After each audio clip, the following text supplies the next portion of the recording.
the scene. Portraits seem to fade. He lost his centerpiece. Can't recall his face.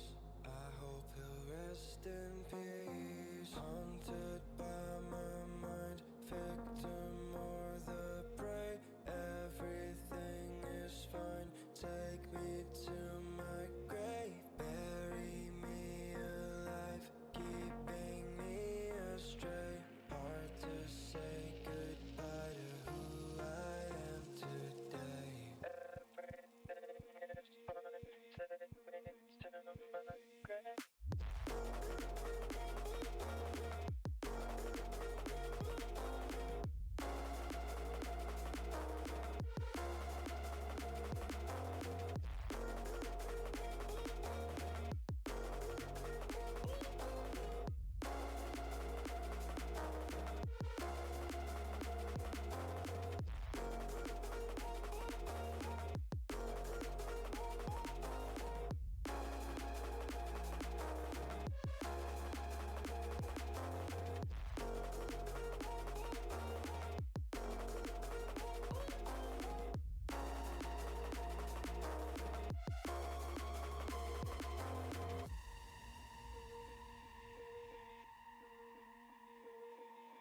Haunted by my mind, victim or the prey. Everything is fine. Take me to my grave. Bury me alive, keeping me astray. Hard to say goodbye to who I am today. Haunted by my mind, victim or the prey. Everything is fine. Take me to my grave. Bury me alive, keeping me astray. Hard to say goodbye to who I am today.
Welcome to the LXC.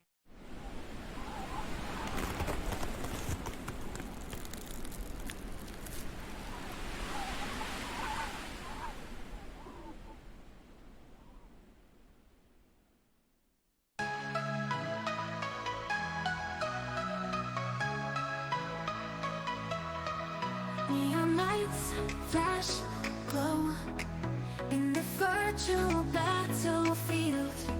Sentinel, lead, let's go. Platinum dreams revealed. Climbing high, we'll soar on the rift of endless mind. Strategies we explore through the endless fight. Sentinel League, rise up, oh, platinum breaking cycle. What? LXC, the place to be. I'm glad I missed that, to be honest. Oh, you're nice. Nice! Ooh, You're nice not try. doing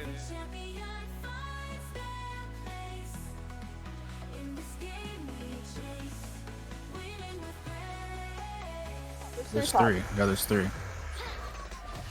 I'll kill Va too, I'm pretty sure. Yep, I'm killing Va.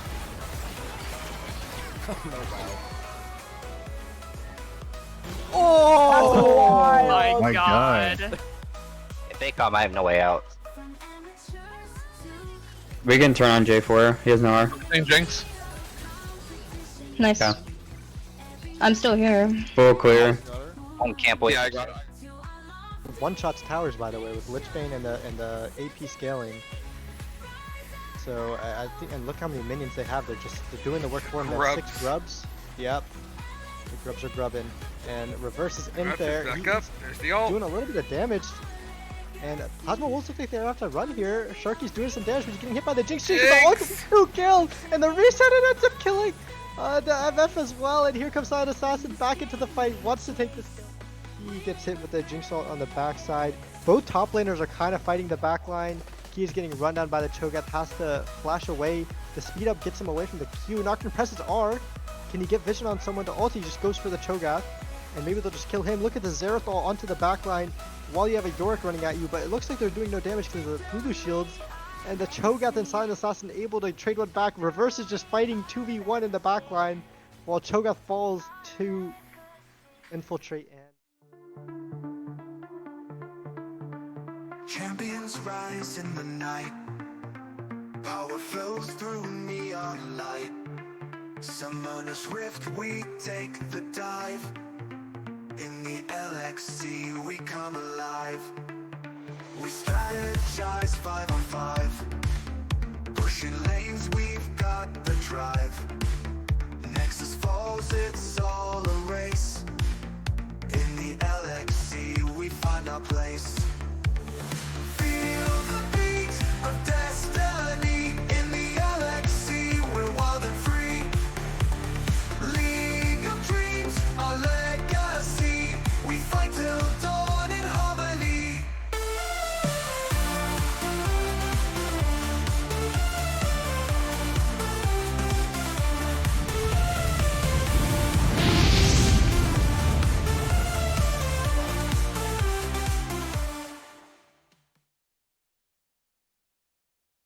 Welcome everybody to the Sentinel League Rivals Week. I will be your play-by-play caster Storm. I'm brought to you by LXC. Also be joined by Mr. Augite over here. Sadly, his camera is not up for the night. But either way, I think we're gonna try to put a good game together for you. As a new addition to this split over last split, we are doing what is called Rivals Week between Sentinel, Crusader, and I believe Warden. Someone can correct me if I'm wrong. We have our league split into 2 sectors. Last split, we had a bit of an issue where no one ever knew if the other sector was good. So now we finally get to put our name where our mouth is and figure it out. So with this week's matches, the top seeds going down will all play the opposite side in a little bit of a rivals type situation. So for tonight, we will have our first seed from Sector 1, the Plasma Wolves, versus OTL Obsidian from Sector 2. What do you think about the matchup, okay? I think that I'm just gonna say it's gonna be entertaining. I am excited. I don't know. I'm excited. I hope you're excited. If no one, I mean, again. Going through the rosters, obviously a little bit of insight. I know a couple people from good old Outlaws. Some key players I really am gonna look forward to seeing today. Lunar has been doing a lot of in-houses against her Crusader counterparts on OTL. I know this OTL also just had a very good in-house scrim against their Crusader partners, so they're probably coming into the series with quite a bit to prove. For Plasma Wolves, you've also got Star Burrito and Nike Dragon as two very good standouts for this roster, and I'm really excited. Yep. I'm excited too. I kind of want to. I don't want to be like biased because I'm not supposed to be, but I can be. Kind of rooting for Star Burrito right now, just because he's around and I know the guy. So Yep. Well, getting in draft, they've obviously already started the bans. Leading off, blue side, Plasma Wolves getting rid of the Jarvan, Aurelia, and MF. The Jinx, Lulu, and Mel immediately ripped away from Outlaws, and we see the first pick of Mumu. yeah, they flew through those bands quickly. Not really give us a chance to talk about it, but yeah, a Mumu first pick, jungle priority here for Plasma Wolves. And that's going to Star Burrito too. Unless it's Yeah, the support of Mumu, which would be kicking wild. I mean, it can flex. I would say it's pretty hard to get away with banning out the MF as its main reason you want to play that lane. But either way, Amumu, a strong team fighter, has a little bit of a weaker early game, but maybe they just think Outlaws isn't going to pressure them that hard in the early game, that they can just kind of breeze by and get to this mid game and be able to take over. Yeah, possibly. I mean, on the And Wukong Outlaws 7 pick, respond. Wukong 7, that's a pretty good combo. So I don't hate this. Wukong, obviously, a very good early game duelist, can actually pressure this Amumu. Sivir being a very good enabler. She's one of the few very strong, in my opinion, weak side AD carries that doesn't need a lot of attention, just due to her easy wave clear, and she can manipulate wave states, as well as that spell shield being able to keep herself safe. The ult also helping Wukong be able to stick in fights. Yeah. Followed by the Vayne. This seems a little ego. Don't get me wrong, we are in the patch where Vayne just kind of got giga buffed due to the true damage changes. So maybe they're just going to play and say, hey, if you want to ignore Sivir, that's fine. She's going to get ran down in lane, and at 25 minutes, we're playing Wave Clear versus Tank Shred.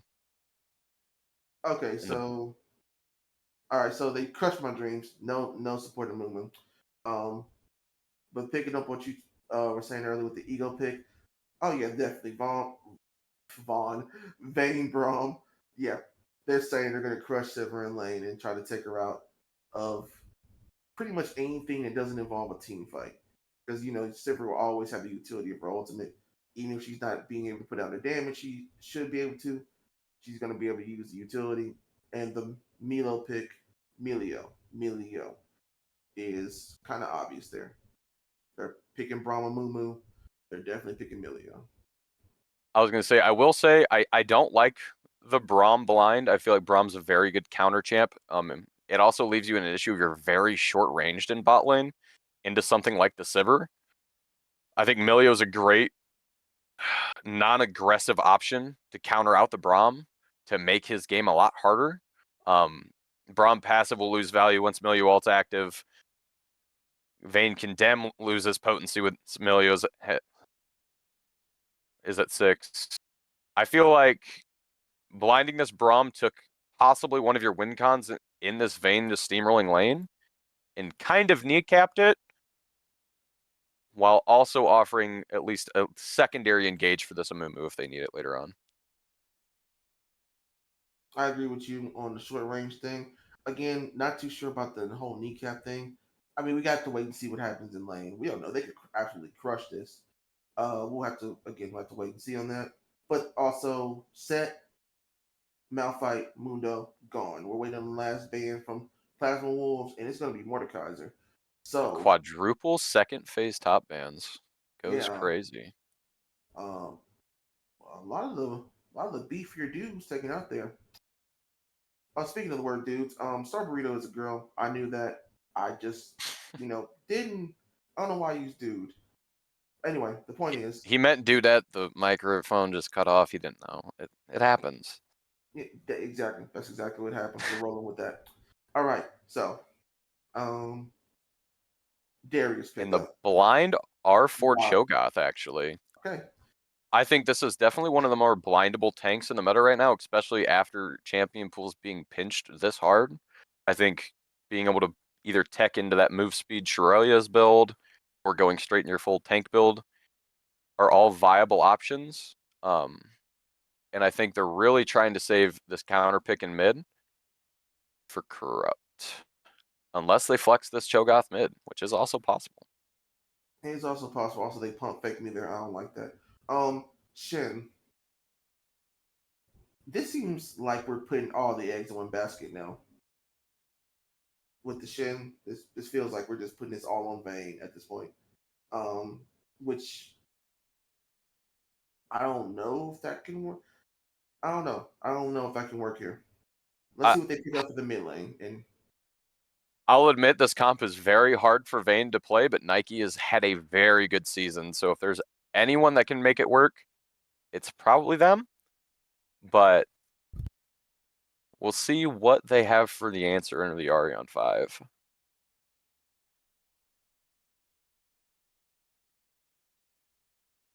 They go something more aggressive, or are they going to try to match the scaling of this comp?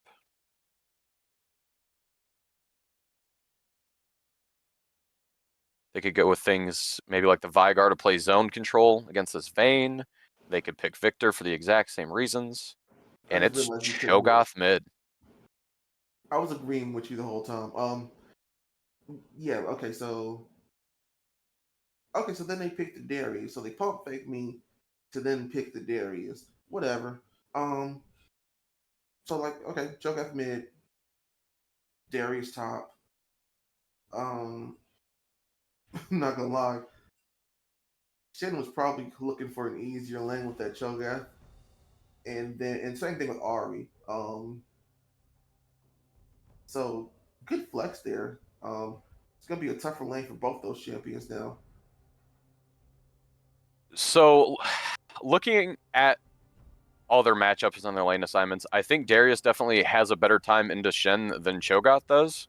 Cho'Gath has this really weird ability to just kind of soak pressure of most ranged champions with your passive sustain, as well as the silence being able to kind of shut down a lot of Ari's combos and team fights when she's trying to go in, as well as the silence can really help them disrupt their Amumu engage to maybe either get the Milio out of the initial range so he doesn't get locked up from R, or allow Sivir time to kite out of it. From an ease of execution stance, I think Outlaws has the easier draft to play, but Plasma Wolves have a ton of options to pick this team apart if they have the gold lead to play with. Okay, so again, it all comes down to what happens in these lanes once we get in the game. I mean, like you said, they both, Shen and Ari have a tougher time with their newer lane opponents, unless for some reason they send Darius mid and Cho'Gath top, which would be funny. I would laugh. It would be interesting. I think Shen lane's much easier into Cho'Gath, so I wouldn't recommend it. And I don't know a world Darius ever wants to play into an Ari, but I mean, if they're feeling it and they're comfortable with it, maybe it's the play. Hey, Wouldn't be me, but yeah, well, yeah, couldn't pay me to do it, but it will be interesting to watch here from over here on this side of the game. Okay, so with that said, though, we can confirm the Cho'Gath will be mid and the Darius will go topside. It's confirmed they're staying in their respective lanes. for at least the beginning of the game, hopefully. Um, I don't like OTLs. I don't like OTLs team, to be real with you. I do not like it. It really feels like there's a lot of eggs in the Sivir basket, and I'm gonna be honest, Sivir's good at a lot of things. Triple tank killing is not her strongest thing. She definitely prefers this to play against like a 1-2 frontline comp and let Ricochet bounce to backline. With that being said, she is still an incredibly high damage hyper carry in the later parts of the game. And at the end of the day, Ricochets are still going to hit critical members. But I will say, I think it's easier for their win con in Outlaws just to stand as 5 and fight, whereas Plasma Wolves has to be able to play side properly with this Shen. I mean, yeah, it'll be easy for them because let's be honest, Shen having to side lane against either Darius or late game Cho'Gath, that's not going to be fun. It's not going to be fun. It's going to be difficult. And they're probably both going to run teleport. Darius and Cho'Gath. So even if Shen, responds with ultimate, he's getting followed, if not interrupted. So what? Yeah, this will be the main pain point of this, is if this Shen can't fight in side lane, it gets very hard. Because if Shen can't fight inside, that means Darius gets to pressure him inside, and this team needs to be able to play around their pick tools, and Ari being able to ult forward with Charm, with Amumu being able to look for engages. And if Shen's in a point of being pressured to the fact he can't ult for this Vayne during this dive, it can be very hard. Oh man, that's good. I'm sorry, just Vayne getting jumped on here by Wukong, Sivir, Darius. Less Sivir, more Sivir's ricochets. Yeah, and then not getting the Shen ultimate. Oh, that would be terrible. Yep. So who are you taking this game 1, Augite? Plasma Wolves. Okay. I'm taking Then Plasma Wolves. for the sake of rivalry of the streams, I'm gonna take OTL. We'll see who wins. Yeah, it's gonna be me, but I respect you. Still Okay. cool.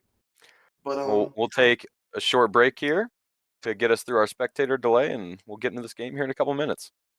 Yep.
I never see the lights out. They get me overdrive.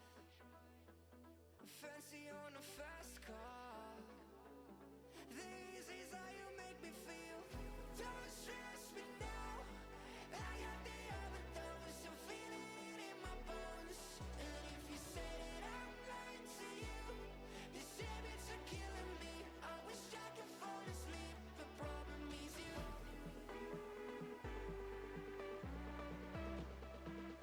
I got the overdose.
Welcome back, everybody. As we open up into this game, we see Outlaws with a cheeky little 5-stack, maybe either prepping for the early invade, or maybe possibly looking to late invade themselves. Oh, I'm just glad they're not cowards. So, all right. Wait, hold on, stop. What do they expect to happen here? Who are they gonna walk into? There is the world that Plasmos plays for an early invade just due to having the Braum level 1. Ari also not a bad champ that can look for Charm. And even if she doesn't take Charm, if that ends up being in a 5-stack, can get a lot of value out of the queue in a big bunched up situation. Yes, You that do have is. to worry about walking into Ghost Darius at level 1, though. Because Yeah, that that was thing Plasma is Wolves. terrorizing. But that was OTL, and OTL, unless some people took some weird abilities level 1, I don't think they have the CC to do anything there. Maybe Cho'Gath Rupture, but I don't know. We're past that now. We're laning. Okay, a lot of aggressiveness coming out the bot lane here. Vayne Braum using that brush control early to play tag with Braum Q. Keep trying to keep Sivir far away and off this wave as they can. The level 2 spike for Sivir and Vayne super important for this lane. If Sivir gets it, she can kind of just control wave and throw it down into Vayne on repeat. Vayne obviously wants to play with that Silver Bolt proc, and Milio almost gets one shot. Yeah, that sounds like Milio. Boy, it did not pack the fire kit enough. No, he didn't. Okay, so that's setting the tone of this lane already. Vayne and Braum hyper aggressive here. Like you said, they kind of just want to shut down this. Like you said during the banner phase, pick phase, draft, whatever. You know what I'm talking about. They just kind of want to shut down Sivir here. Spell shielded early, nothing happens. So I guess we're just gonna go hard in this lane as they possibly can. Yeah, the key things to keep track of in this game, I think, are going to be mid farm. Obviously, playing something like the Cho'Gath, especially with Halo Blades, it can be really easy to start dropping farm into this Ahri. To then, even without dying, she's going to come back components over you. The other thing is trying to keep this Darius at bay. Darius already burning the Shen flash. Shen may die in this solo bolo from the Darius topside. No sums required. Oh yeah, his Ghost and Flash are still up, which is the thing he usually uses to get these early level kills. So not a good sign of things to come. Okay, so both supports are in. Well, not supports. Two people each are in the mid lane. Both junglers being topside, this is a very good angle for Outlaws. Darius really thrives in these little skirmish situations where he can play for that double healing off his Q, as well as just getting that max passive on as many targets as possible. It makes it really hard to just win a fight unless you're able to CC him and keep him 100-0. And let's see with the two champions here, Amumu and Shen, they can CC him. I don't believe they can 100-0 him. I don't believe so either. Not with the first blood going over. Darius Nope. already opting into that phage early, and Shen having to take the double cloth armor. Whether he's going to try to just go into like an early Warden's Mail to try to cut some of that dot damage down, or if he's going to play into the Bramble Vest, Darius going aggressive again. I mean, at this point, he can. I mean, what's he really got to be scared of? He knows he can kill Shen, and he's got Cho'Gath coming up. Yeah, this is usually not how you want to play for your Vayne, unless they're very confident and just Vayne's going to out hands check. Eating a little bit of that Sivir boomerang and ricochet damage. Kokino's staying really healthy in this lane. Milio not as much, but Shen also fighting. I mean, this is a really big wave. If Shen's going to take a fight, it might be here. But he's going to back off, not wanting to risk getting those 5 stacks put on. We'll see. I don't know. I think he should have took the fight there. We'll see if that was the play later. But also, I just want to talk about the fact that yeah, I don't think we should expect the typical Vayne plays here. They picked this. Remember, he picked this into the Sivir. They either have a semblance of a plan, or they're just that confident. So probably shouldn't expect like typical things here. Meanwhile, Amumu is here with the Ahri. Cho'Gath is kind Cho'Gath of does seem to be a little bit of trouble. Will but the he's got Amumu three to teammates connect? in the He jungle. backs off. To be fair, there were 3 of them there, and I think they know because they have the wards there. So It's true. four Outlaws with playing for Milio. that early Grubs reset. Doesn't tend to seem to be any action towards the dragon for a trade. Well, they already Right took the now, dragon. if you're Plasma Wolves, I think you're a little spooked. You're kind of bleeding objectives. Your top lane's kind of falling farther behind. Shen's thankfully been able to keep this farm close, but playing down the summoners, it just takes one overstep before Darius just catches you. Ooh, okay. Flash then E, brother. Flash then E. Oh man, that was rough to look at, but hilarious. Also, I don't know about the bleeding objectives. I mean, they were, Plasma Wolves took Dragon already, so the only thing open left was the Grubs, which is the reason OTL prioritized it. Unfortunately, they didn't have enough people to fight them on it, but it's whatever. Hopefully, when they respawn, they can stop them from getting all 6. Because they only need 5, so I guess 5. All right. But Vayne has a BF sword now, but so does Sivir. So they've just been farming it up. That hyper aggressiveness has not really paid off in the bot lane. Oh wait, Ari's here. Oh, they may be looking for the 3-man dive on Darius. Darius half HP, no flash, only ghost. He could very easily Yes. just get popped here. 1, 2, and 3 makes it go down. Darius drops, and that's a big wave for Darius to lose. Shen actually probably comes out on top in XP and gold after this. And that's exactly what Plasma Wolves needs for that top side to be able to get the Shen active on the map. Oh, definitely, definitely. I do want to say the bandage toss missed, so he just pressed R, which is hilarious because I think he could have just bandage tossed, and then like all the follow up CC would have been great. But whatever, it's a cooldown. It's coming back up. It's not going forever. All right, so Shen should be a little bit better in this lane now. Gold is looking more in the Shen's favor, actually. Yeah, I mean, that was a at least double, if not partially triple stacked wave that Darius just had to lose. It's a bit of the issue in playing the lane bully like Darius, where you need the ghost in late game team fights to really be able to function. Losing out on TP, and oh, we see the Wukong going in bot lane, the flash, the Braum ult, and the Vayne peels out. That's a lot of hefty cooldowns to lose just to trade out your Vayne flash. Vayne still holding R. Braum did use the ult, but kept the exhaust.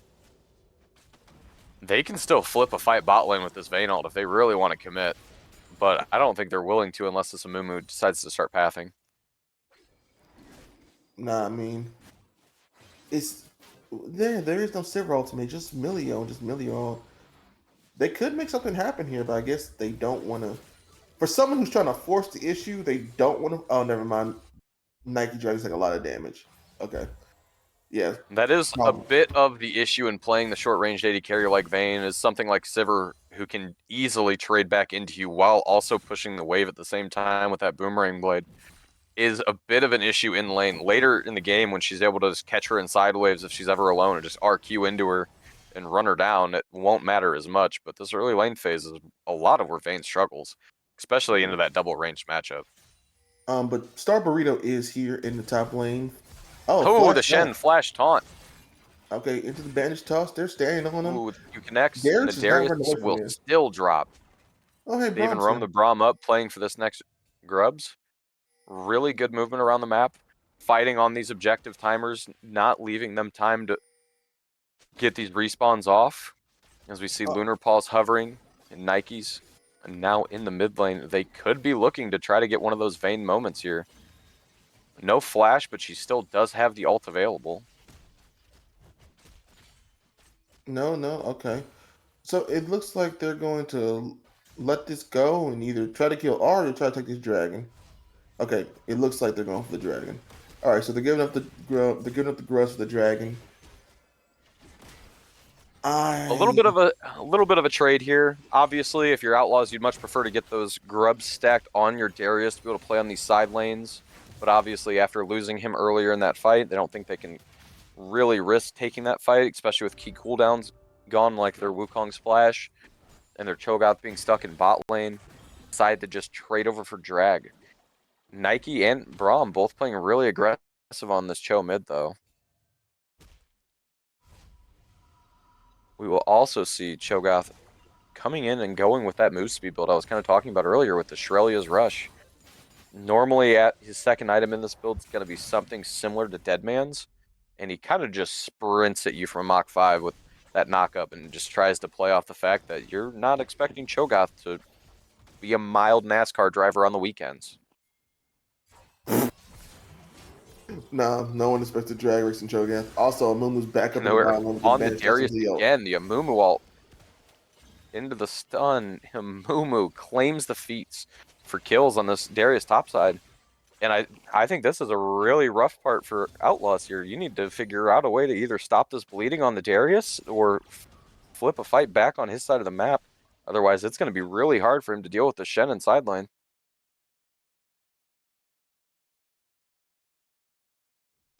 Oh yeah, definitely. Okay, let's be honest. Let's be honest. I don't think that no matter how, unless Shen gets real big real quickly and just outpitches Darius in gold, will there really be a point where Darius won't be able to fight Shen? If 'Cause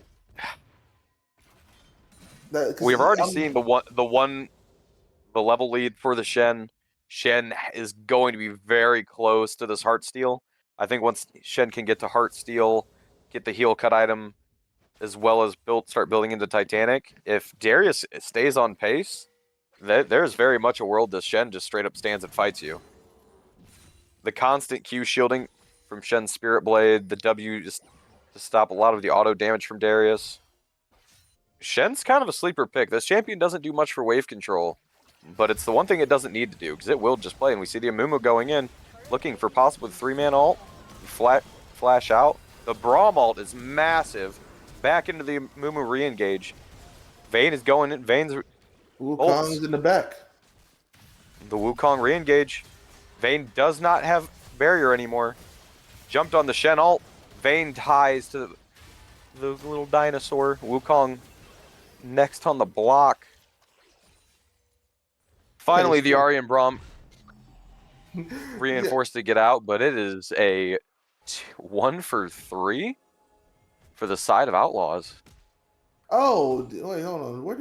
Where did Shen die? Was Shen down here? Shen used the ult to try to get in and save his Vayne, and sadly, it just did not play out in his favor. I'm gonna be honest with you. That's how much impact he had in the fight. I didn't even notice he came into the fight. I'm like, where did he die? So I didn't see Darius get a kill. Okay, so let's talk about the fact that Amumu just kind of ran. I mean, it was a smart play if you had your ultimate, but he didn't. I mean, she didn't. You know what I'm saying? Amumu didn't have the ultimate.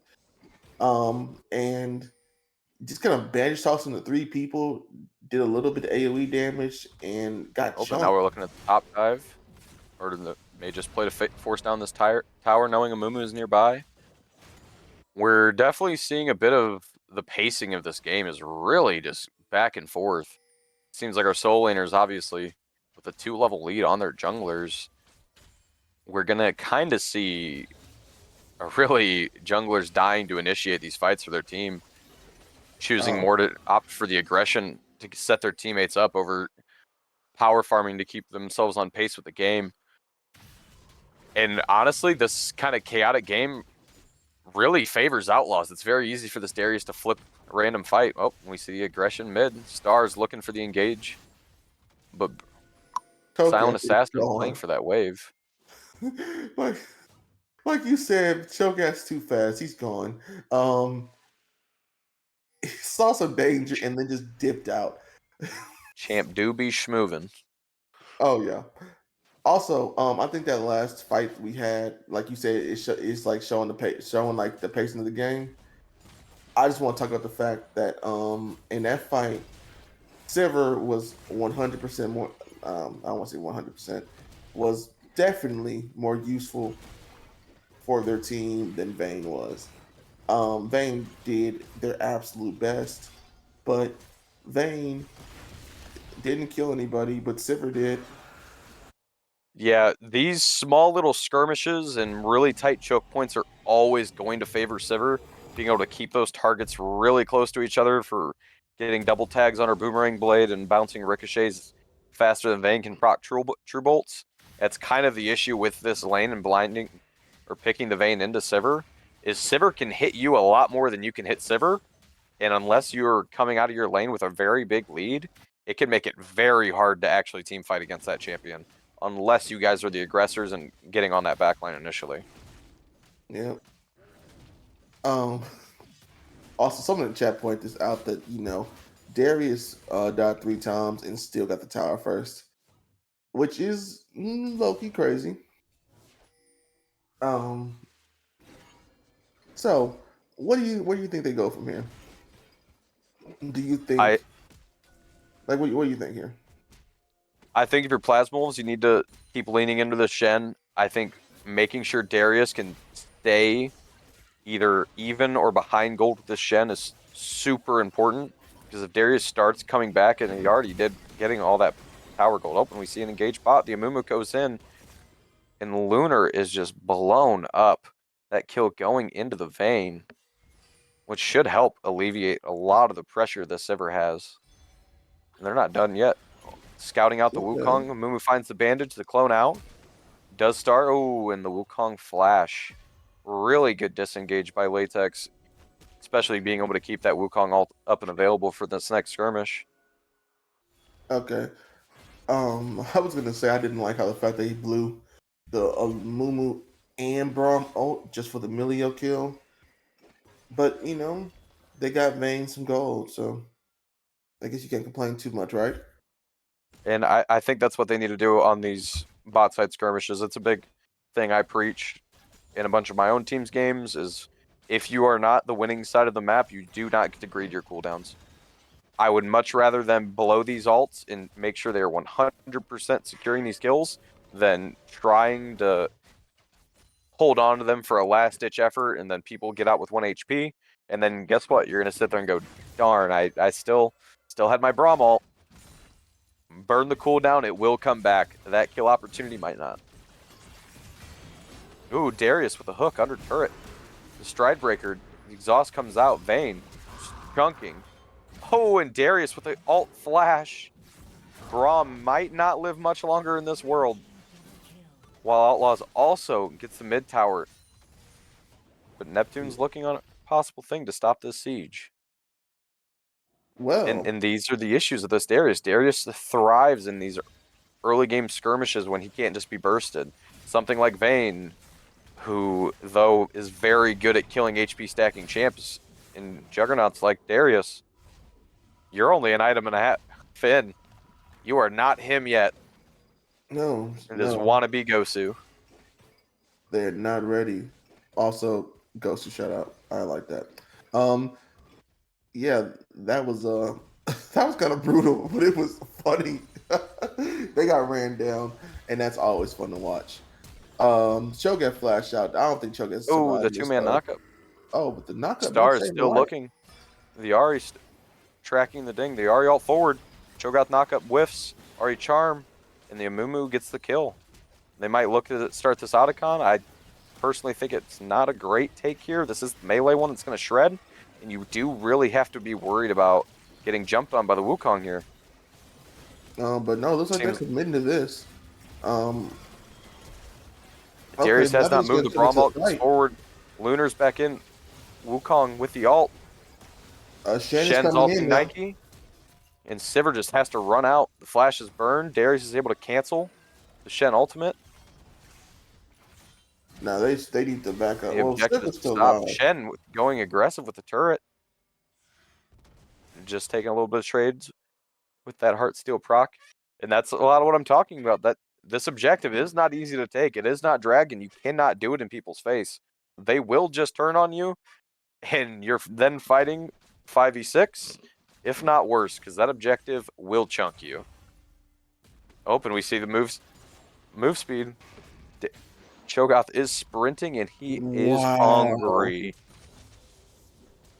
One of the things that's slept on in this build is, though something like Shirelia's is a support item, most enchanters have AP scalings.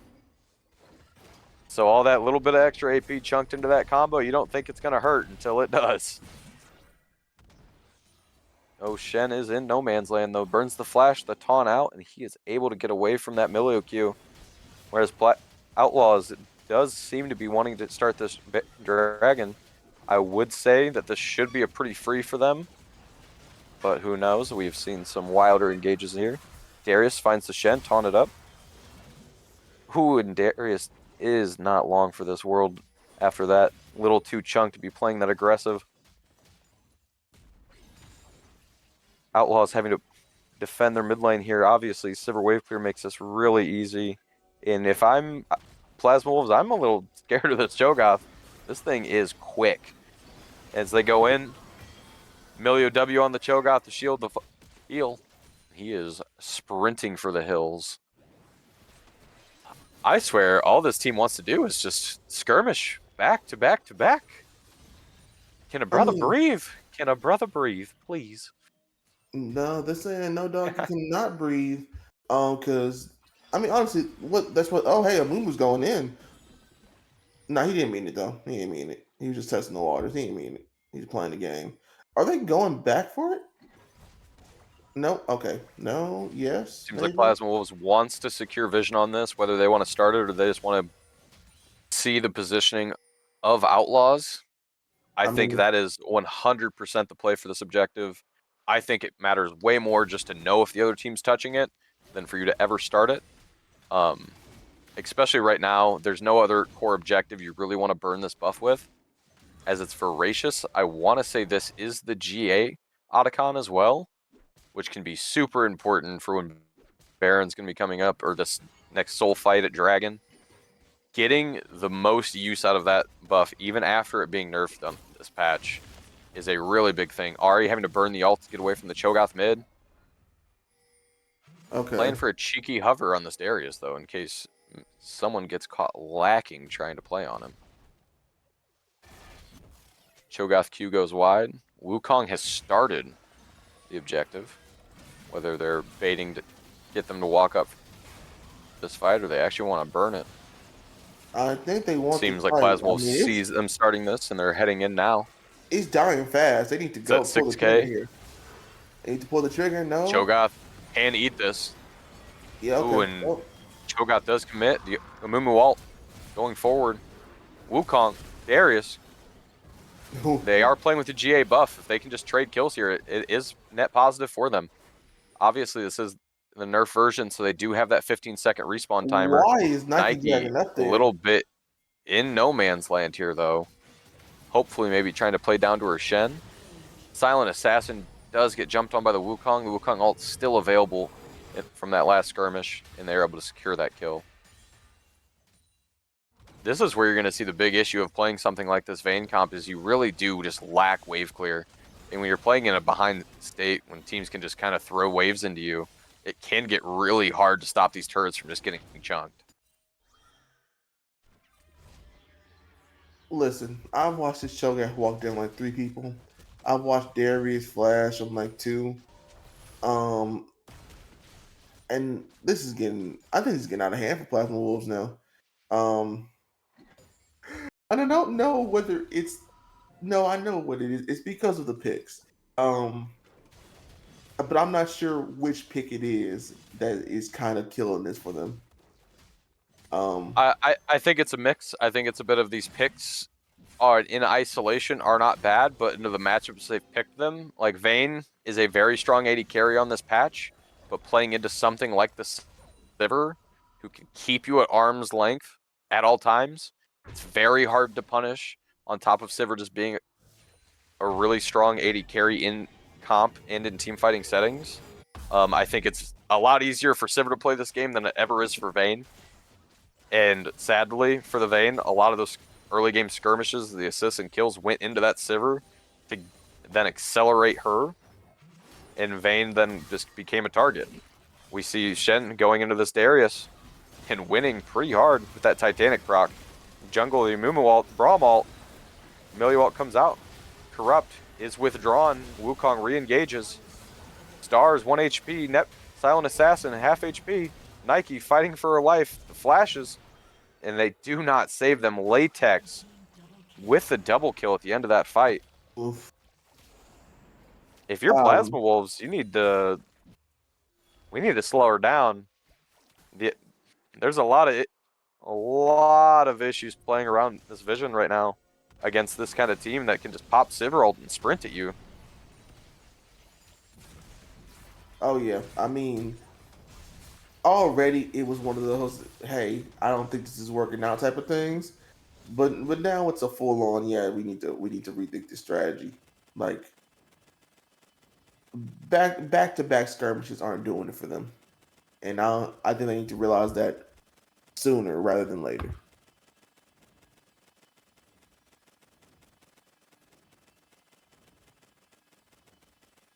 Oh. Seems we were getting slight spectator delay diffed on. Mm-hmm. So just talking about where this game state is, I If you're Plasma Wolves, this is hard. Obviously, you really need to play for this.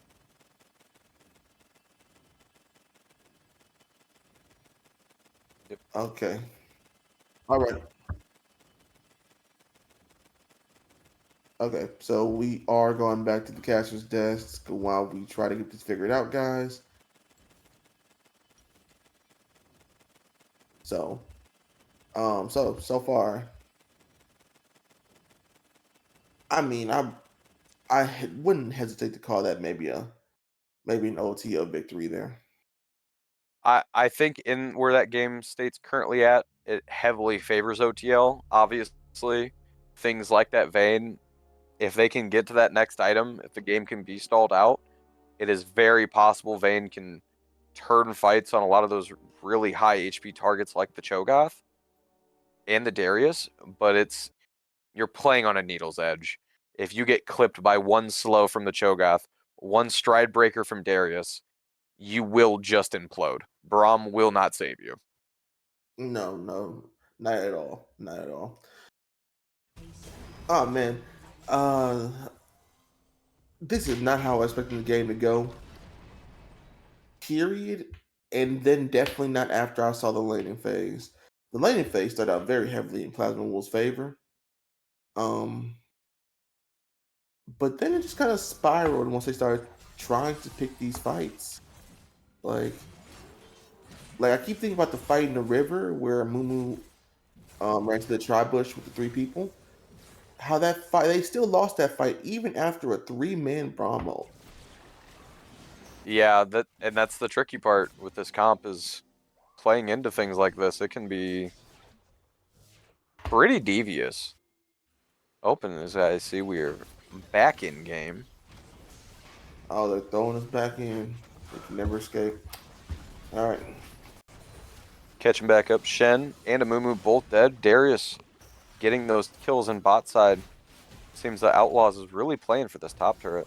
And they've picked up Baron, by the way.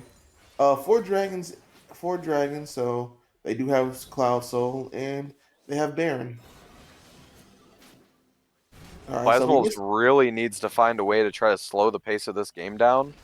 And sadly, that's going to be really hard because Outlaws is all cast, no breaks right now. Slamming Oh, both top and bot waves down. They could even possibly look at a dive once this Cho'Gath gets his wave in as well. Wukong clearing out the Amumu's camps. We see Shet getting pressured by Darius off this inhibitor. Plasma Wolves needs to make a call to fight something, otherwise they're going to bleed everything. And this isn't a comp you can risk losing triple inhibs to a Baron. You do not have the wave clear to deal with it. These super Baron-inspired waves. Well, here's the problem. Who do they pull the trigger on here? There's not really a easier target for them to pick here. But they do need to do something. Never mind. They just bossed all 3 inhibitors. All 3 inhibitors on a single fight. At this point, if you're gonna do that, we might as well just go to the next game. Like, if you're not gonna fight for these inhibitors. Outlaws taking that base, using all that gold from the structures they just earned.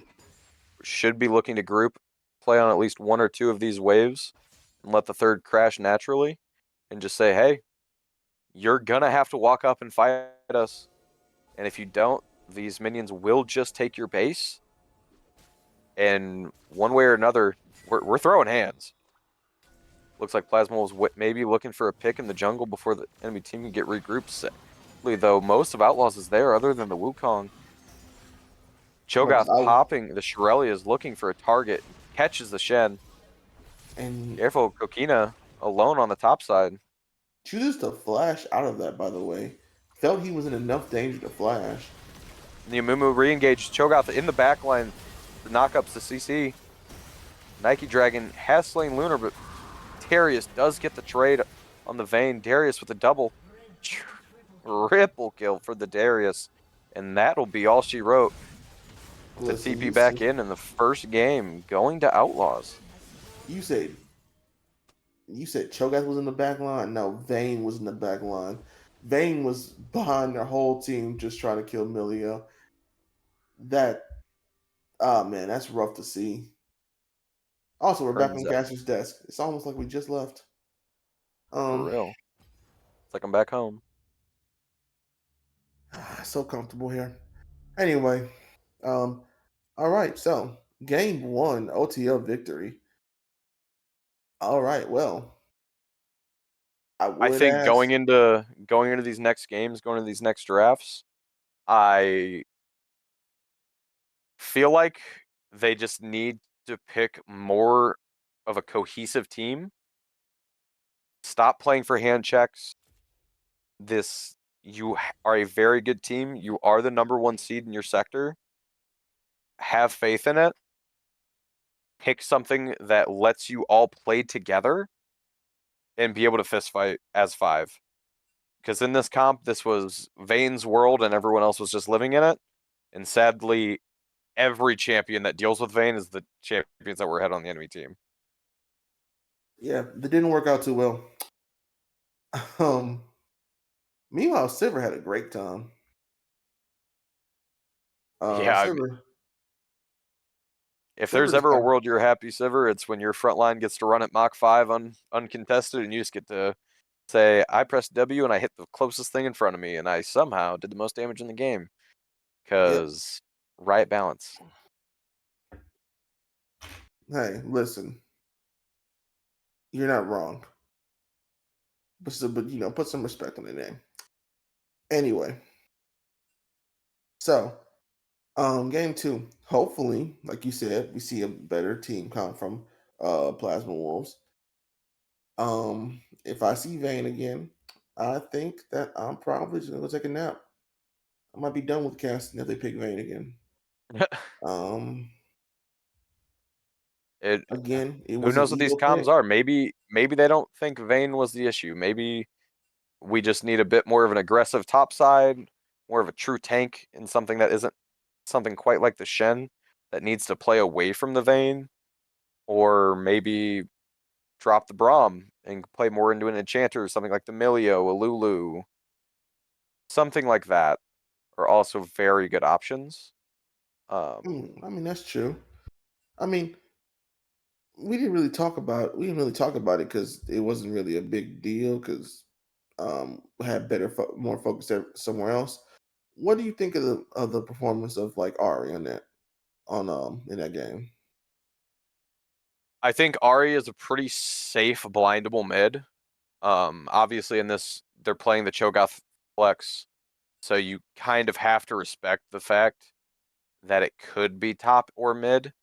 But your issue here is if you pick a mid laner purely off the concept of killing something like the Cho, you're opening yourself up to just getting R5 counterpick mid.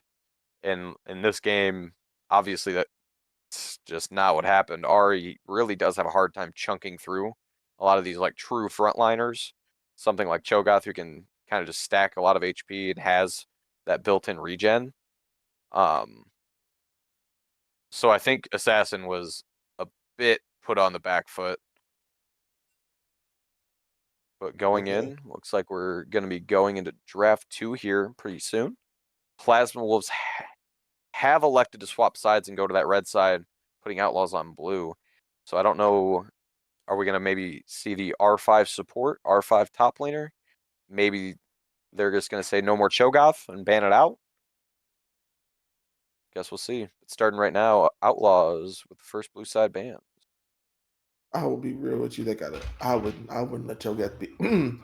I don't know what's wrong with my voice. I wouldn't let Cho'Gath be here anymore. That was disgusting. He just kind of walked up to everybody and said, "No, you don't get to play the game." I would agree. It was putting on quite a clink. Mel, the first ban from Outlaws, followed by Plasma Wolves deciding if we don't want to play a Mumu, you probably can't play a Mumu. Okay. Also, I understand that Mel ban. Mel is too much of a problem. I 100% agree with that. Also, the Jinx coming out. No more Jinx. All right. Jinx and MF both taken off the table. Both teams deciding they're going to try to pinch this 80 carry pool just a little bit. Okay. So I'm guessing they're not picking the Vayne necessarily then, because I feel like if you knew what you were going to pick here, you definitely wouldn't waste the bands on it, right? Right? Someone say right.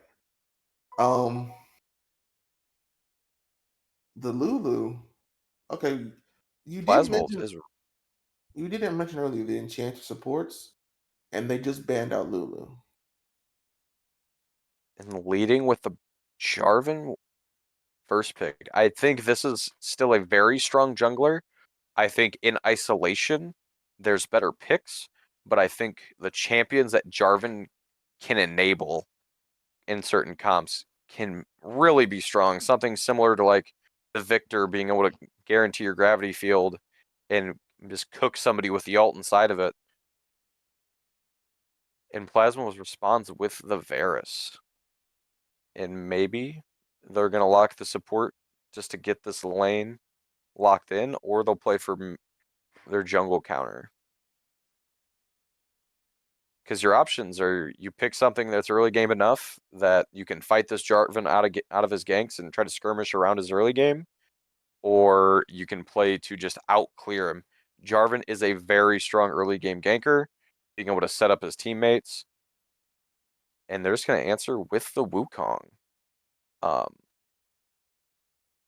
In isolation, I think Wukong unironically loses this matchup just because Jarvan has so much armor shred built into his Q that J4 is probably one of the few champs that can actually scrap with Wukong in the early game.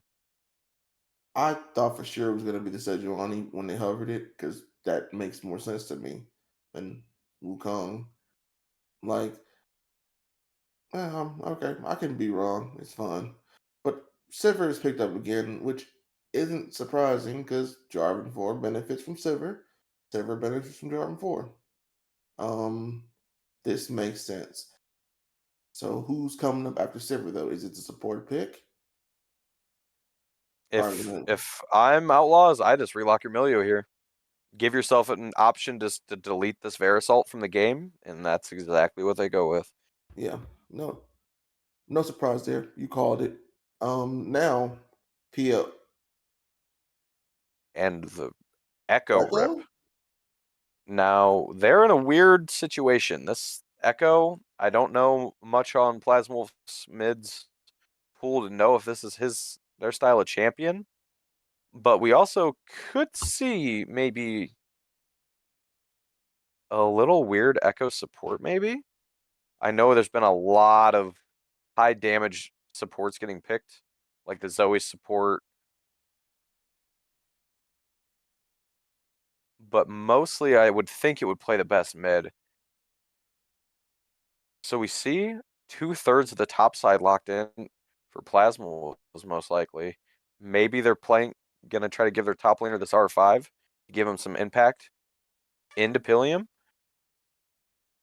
But then that puts your support on 4. So what do you bring into bot lane to deal with this Sivir Milio?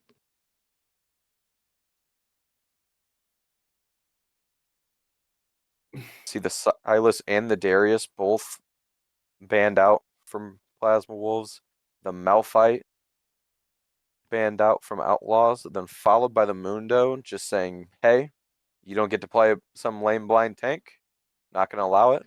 And we immediately rip the blind Mordekaiser instead of just playing for support counter pick here.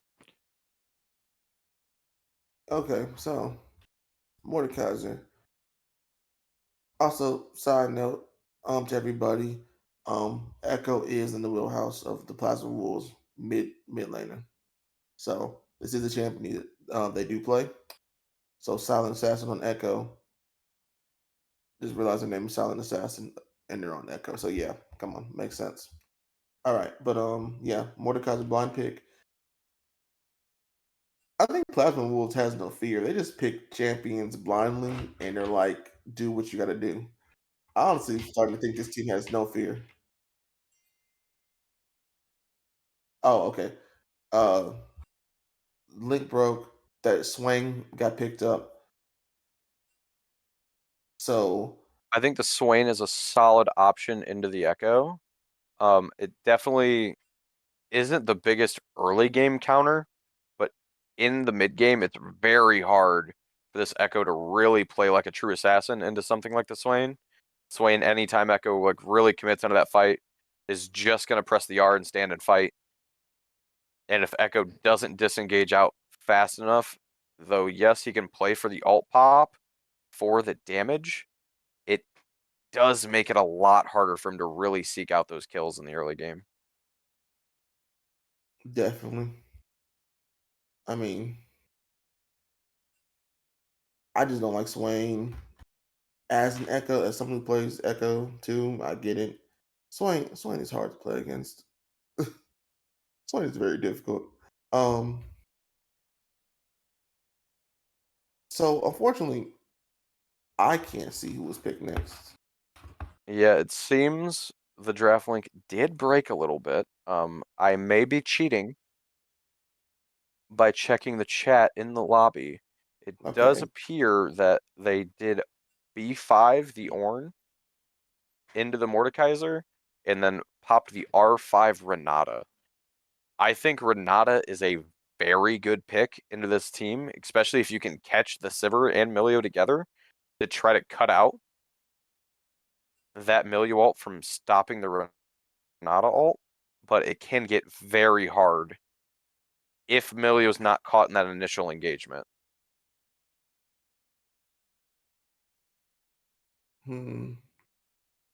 That is true. I mean, also, Ornn and Mordekaiser is going to be hilarious.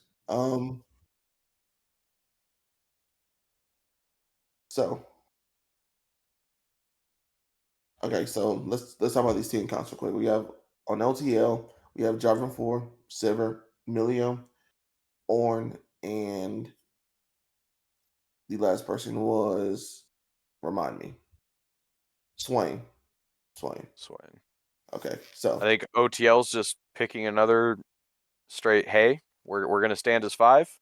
We're gonna stand and fight you, and we're just gonna hand check you. If you can't play the wallet slap game at 15 minutes, this game will be hard no matter what you do.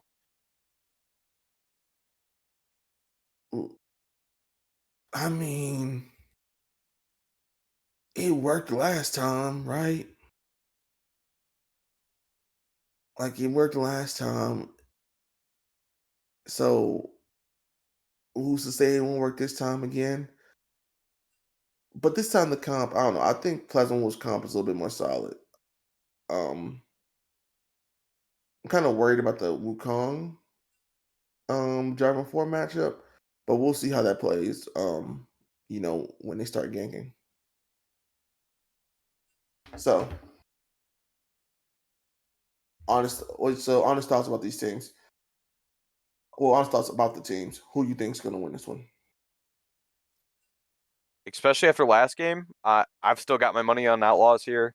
Obviously, a little bit of the bias of more friends on that team than on Plasma Wolves, but I feel like they have the easier to execute comp. They've drafted a lot of tools to disable a lot of the pick options that Plasma Wolves wants to play with, like the Varus ult. And if their comp ever falls behind, it is really hard for this team to defensively stand and deal with Jarvan outside of Mordekaiser ult. And if Jarvan gets too far ahead in this game, Jarvan will just fight Mordekaiser in the ult. That is true. Yeah, that is something that will happen. Oh. All right. I mean, yeah, you said your piece. I guess I'm still on the side. Yeah, I'm not switching up. I'll switch up. So I'm gonna stay 10 toes down for Plasma Wolves. Okay. Proud of you. Got to stay with the Be- sinking boat, but proud of you. You know what? I ain't mad at you for saying that, but I am mad you're gonna put me on blast in front of all these people. Like, Come on, shout out. yeah, all right. So I'm staying with the gang here.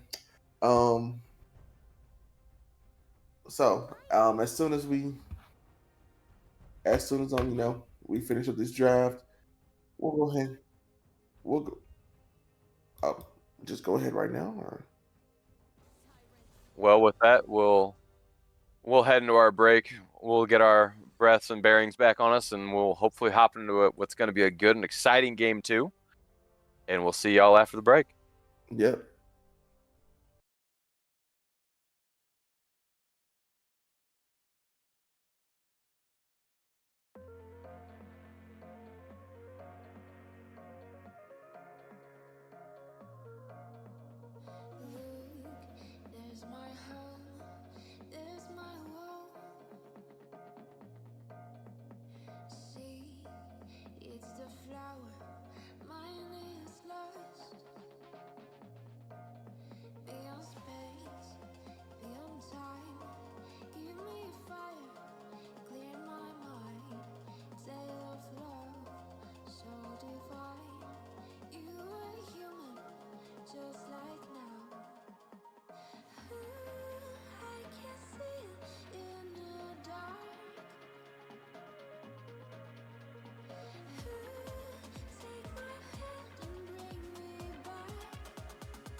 Welcome back, everybody. We're opening up into Game 2 of Plasma Wolves versus OTL. We see pretty standard 5-point coming out from both teams. I think a lot of this early aggression is going to be focused on this Mordekaiser. I feel like if you're Plasma Wolves, you need that strong side lane threat to be able to pressure this Ornn, as well as playing away and letting this Varus and Renata kind of play for their lane. Oh yeah, I mean, I think that if they try to pressure, well, I mean, I don't know. I need to see how Wukong acts here. Will Wukong cover his top laner if he gets pressured? Will he abandon him to the wolves? You know, find out next time on this episode of Dragon. Sorry, I started talking like it. I had to finish it off. Anyway, okay, so you know, No, I fight. think if you're Star in this situation, obviously both junglers pathing towards their respective top sides. Jarvan does have more an aggressive path if he chooses to take it, and being able to play off that level 2 EQ gank. It's been a while since I've seen it, just due to how important early game pathing is now these days, and being able to keep up the tempo on enemy junglers. But I think if this top side skirmish breaks out, it is very easy for Plasma Wolves to flip it, just with their extra early game dueling power, and both Bruiser champs see a little bit of heavy trading mid. Corrupt losing the initial wave prio into the Echo. That could be an issue. I feel like Echo shouldn't really have melee access to the wave, especially into something like the Swain this early on into the game.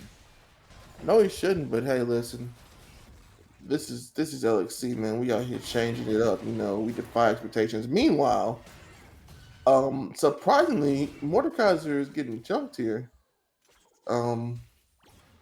Mord definitely does have that abusable early game, not having that W until level 3, and even when he does have it, that is a long level 1 cooldown. Something north of the 14 to 16 second mark. And Ornn may just go for the solo, blowing the Mordekaiser flash at level 3. I feel bad because that definitely would have been a kill if he hadn't got caught up in the, I forget the name of the ability, the hand. Death Grasp. Meanwhile, it's called Death Grasp. We're never getting that item back then. May or may not have been a Mordekaiser enjoyer way back when. Yeah, we're never getting that item back then. Sucks. All right.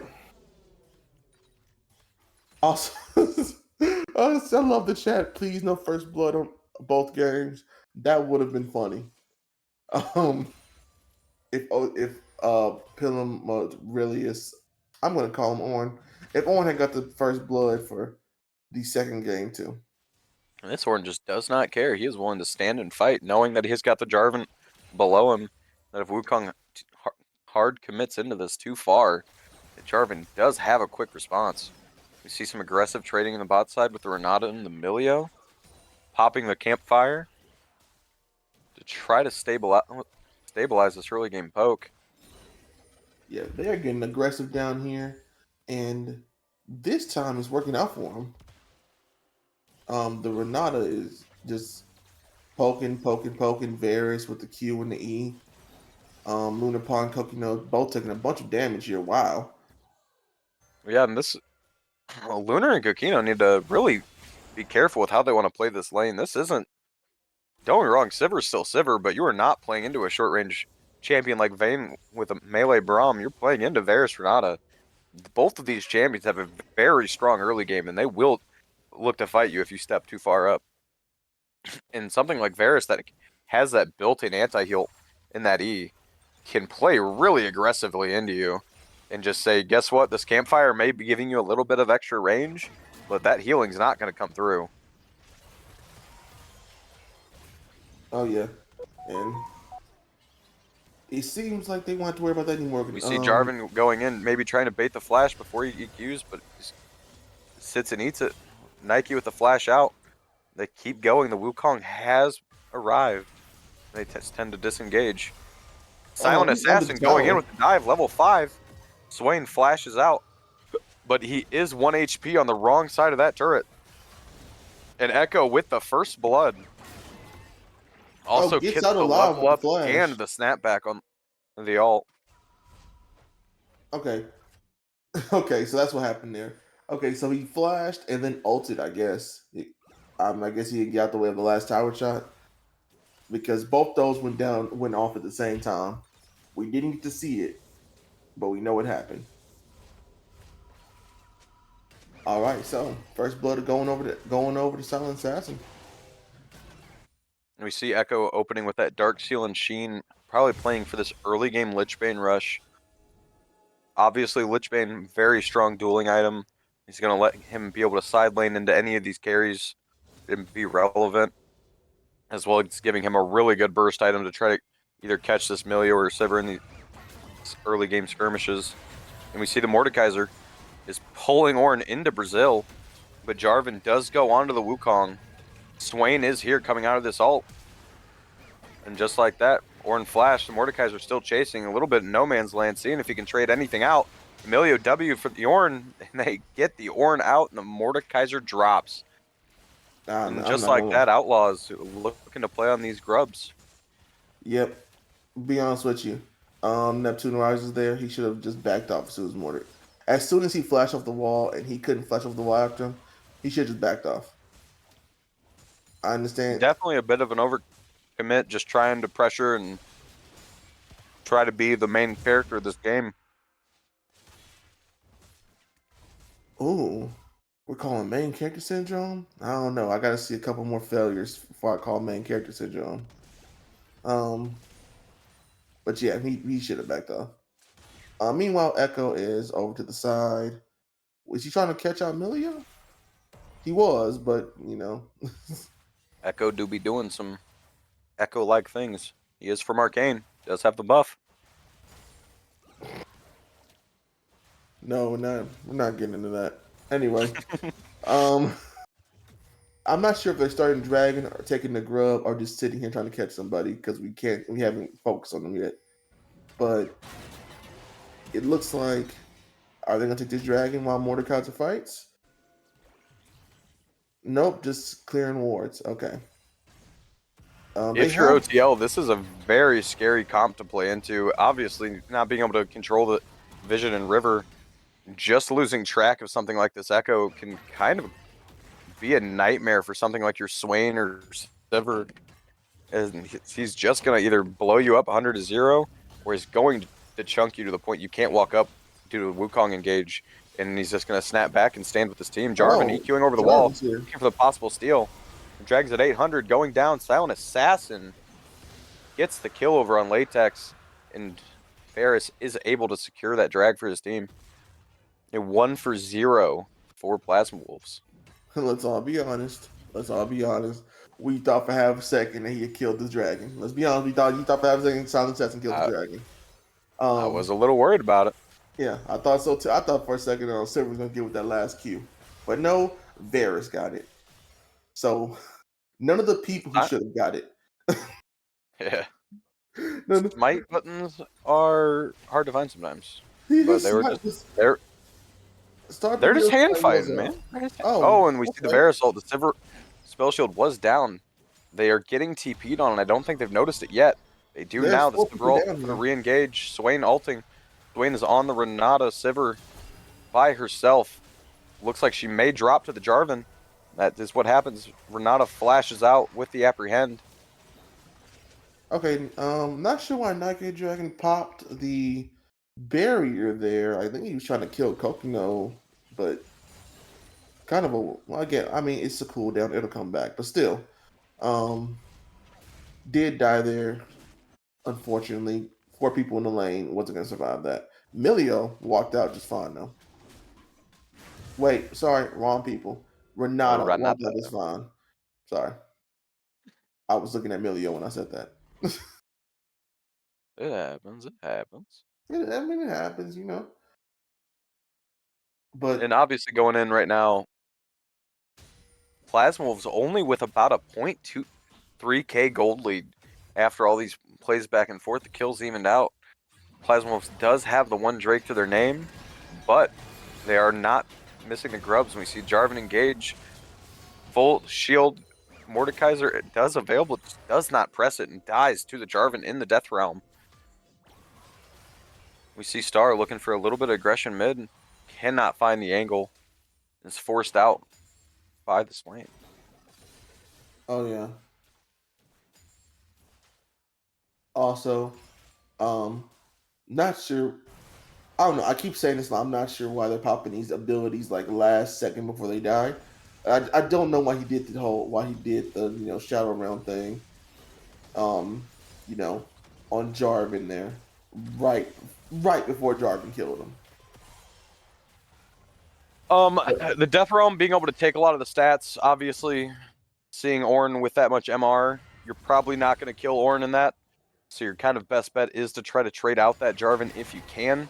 Sadly, not being able to get that W up makes him lose a lot of that survivability into something like Jarvan, who just wants to fist fight with you. But even now, we're still just fighting. Neptune still holding onto that W. Finally pops it and gets the solo kill. Jarvan is in the area, though. Probably playing for that EQ. And he goes in, one tap. Just like that. The Mordekaiser drops. 1 for 1 on the top side. Yep. But Jarvan will finish rounding up these grubs for the rest of his team. Or will he? Because they're here now. Well, they've already gotten 5 though, right?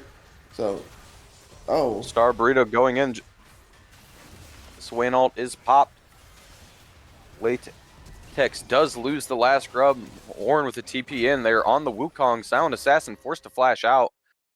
Can Latex chase down with the Jarvan EQ? Or they give it up? 0 for 0 in that skirmish. But Wukong was able to sneak away that last grub and being able to stop the 6 grub take and also denying the feet point as well. That's going to slow this game down a lot, making them either have to play for this Rift Herald and a drag to be able to secure feet or play for first turret. Yeah, good job on that, and also good job getting out there alive too. Like that was good for both of them. Echo got out without even popping his ultimate. So he is a speedy man. He is a speedy man. He is. Now he's a speedy man with a Lich Bane. So he's just all the more he's speedy and dangerous. Once again, Neptune Rises is just trying to put the smack down on Lunar Palm. Echo diving on trouble here. Ilio, half HP. Playing aggressive, knows he's got the Varus on the wings. Swain with no root. Echo can just kind of play Varus halt, catches up the Swain. Latex jumps over to try to save his mid laner. And both teams walk away out of it without committing any major cooldowns. Yep. I'm not sure. I feel like Echo could have committed to that fight a little bit harder and maybe been okay. But maybe they're playing a little bit slower than last game. They haven't picked as many fights. Mostly it's just been kind of Mordekaiser, like right now. But they have started this dragon. Plasma was restarting the dragon, burning them, flipping it to their side. Puts both teams on 2 points on this feats for the game. The next Rift Herald or Dragon will decide that. Yes, it will. The way these lanes are playing out, the Mordekaiser 1 and 3 into this Ornn, not down too much gold just due to the farm difference, being able to eat away at some of that kill gold because all of it going into the Jarvan. But we see Ornn playing aggressive, playing for the ult. Neptune goes in, knocked up. The W is up, but does not get to press it before the Jarvan combo connects. And just like that, they could very possibly play for this top tier 1 and try to get bounties now. I mean, no one's here to stop him. So, also, I don't think Mordekaiser got the chance to move. I'm pretty sure he just got CC chained. Brutal to watch. Brutal to watch. Okay, well, For let's sure, see. for sure. And if you're Plasma Wolves, you're really strong in this mid lane. If we can just slow the game down topside, obviously this Orin's willing to fight. We see Silent Assassin going in, forcing out the Jarvan Wukong re-engage, but the Blast Cone out. We see Varus ripping the ult onto Milio. Milio cleansing it away. They're trading heavily back into the Sivir. Not enough to kill, but enough to put her on notice in this lane that if she keeps walking up, that she will get punished. Oh, okay. Silent Assassin looking to commit on this kill here, and he does pick Oh, it up. Silent Assassin. This man is setting up a highlight reel on this Echo. Okay, so down bot here though. I mean, Kokino is chunked, but it doesn't look like they're gonna try to fight this. They're just trying to get this Rift Hood up here. Mordekaiser's picking fights again. This is the one area they need to be careful. Mordekaiser can just walk forward here with Rylai's playing for that slow. Pulling away from the Blast Cone, the Flash does not save him. Just like that, Swain ripped into the Death Realm, fighting the Mordekaiser. Mordekaiser does not have anti-heal, but he does have some damage. Swain looking to drop, comes out. Milio, the shield. Silent Assassin gets the Blast Cone out. Really strong fight from Plasma Wolves here. Just saying, hey, my champion is stronger on one items than yours, and right now I have my team behind me to play like this, and you have to respect it. Oh yeah. Listen. Mordekaiser that walk down, I didn't think was gonna be so successful, but it was mostly because Ornn wasn't there. He has all I think he has all the MR to resist Mordekaiser, but it's it's kind of worthless if he's not there at the fight. True, and not having that Horn in those fights, that is a lot of the setup to let this Jarvan look for the big combos and look for the big backline engagements. Yes, sir. So now let's see. So they've sent Ornn to the bot lane. He's against Echo, which is effective. Swain is against Mordekaiser. We'll see how that goes. But Jarvan is also in the bot lane. Are they I going to try think and pick if up? you are Outlaws, I think this is your preferred matchup here. Ornn with these double MR items is able to soak a lot of that Echo engagement. Mordekaiser also being on that 2 items into that Swain build, the Leandries will do work. The Rylai's to stop Swain from being able to kite will be dividends in those 1v1s, especially once Death Realm's popped. And we see it there where he gets tagged by one ability and it's kind of just on sight. Yeah. So hope we see the flash mid, the Renata pull on the Milio. Full engage Milio ult, the Milio flash out. And just like that, Lunar does get out, but at what cost? They have to burn all of these cooldowns. Yeah, that was ultimate flash. Only thing he didn't burn there was this exhaust. So. And we see Mordekaiser going drifting, chunking out that top turret to half HP. If you're Plasma Wolves, this is exactly where you want to do. Mord has hit its 2 item spike where he can 2v1 in most lanes. The only champion that can make it hard for him is the Ornn, but even the Ornn can only do so much in that isolation. That is true. We see the Jarvan come over the wall. They may possibly still be looking to fight. The Jarvan engaged 3-man the Cataclysm. Ornn ult is not available yet. Hostile takeover hits the entire backline with no Milio ult to cancel, but the Mordekaiser is TPing in the backline. They do not have cooldowns to deal with this man. And he's in. Obliterate pops down, and Mordekaiser runs through the backline. And just like that, Plasma Wolves flips that fight right back around. Yes, they do. I'll be honest with you. This pace of this game, and the whole vibe of it, completely different from last game. At this point in time, last game, Plasma Wolves was very much on the back foot. This game doing a whole lot better. That's a 6-0 Echo. And he's only going to get more dangerous from here. Yeah, and that is the rough part of this game. Is this is a very, very good 1-3-1 comp in the Echo and Mordekaiser, just being able to constantly apply pressure in the side lane. And if you don't match with the right amount of numbers, if Wukong's there, they will just fist fight you. And they're playing with enough gold that it's going to be hard for you to try to out-mechanic them. A lot of this damage is pretty basically applied in either mass AoE or just outstatting you. They do definitely have a lot of options in this game of being able to stall Sivir being the premier stall AD carry, but now we see Plasma starting Otacon, seeing the Ornn bot lane. Maybe they're not aware of the TP timer, but the TP pops top lane. This would be very easy just for Mordekaiser to walk up and rip him out of this fight. Morty's pops the R.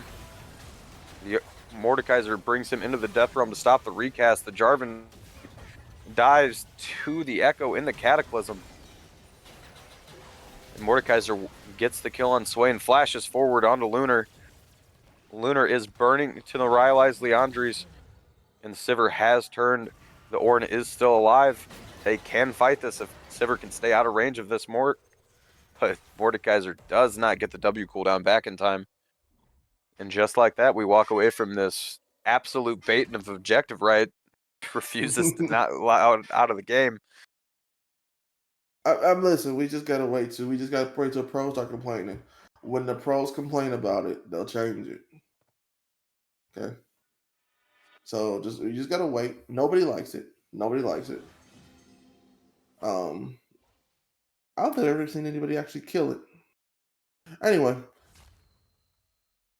Yeah. So that fight. In our little bit of downtime we have gotten, we have been notified of a couple other results in our current league, with TD Bless 2-0ing versus the Braum Lives Matter.